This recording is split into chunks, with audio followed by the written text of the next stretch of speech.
I think that the governor, in his philanthropy and in his life, was involved in politics, economic development, economic, racial, and social justice, the prisons. When you look at what he did, he really gave us the example that all of these things have to be working in concert, and they all have to have integrity.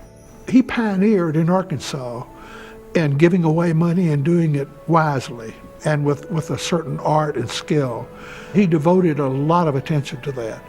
And he put a lot of money into a model school in Marlton, an elementary school, and not only paid for it all, but created an endowment to operate it so that Arkansas would have something to look at. Here's what a school could be and can be. The Arkansas Arts Center and other things came in to elevate people's tastes and to let them see what they themselves could create, as well as what other people could create and they could enjoy.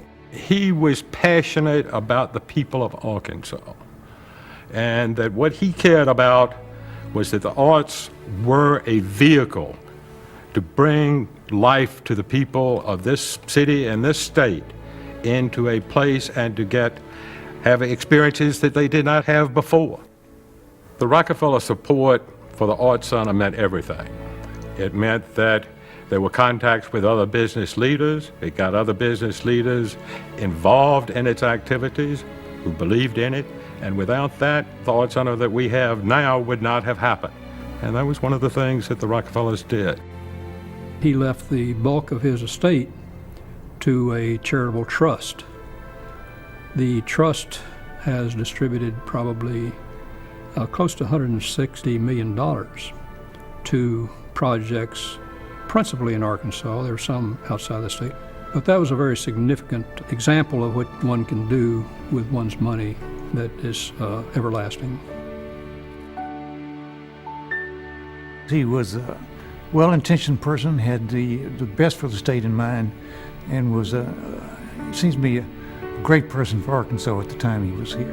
I think probably he really enjoyed, being the governor because he had leadership qualities, and he knew that, and he knew he could make changes.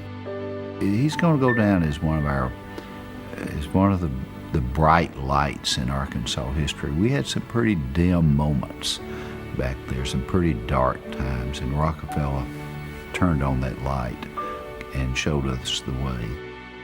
Here was a man who wanted truly to be a public servant. He wanted to use his resources, he wanted to use his intellect, he wanted to use his efforts, anything he could, for the service of this state. He believed in it.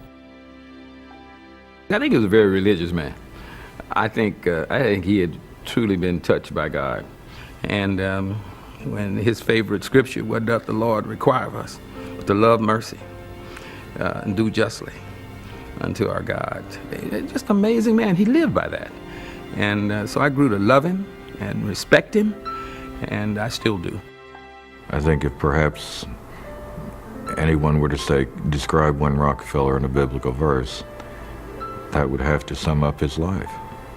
That he tried to do justly in everything he did. He loved mercy, and he truly did walk humbly with his God.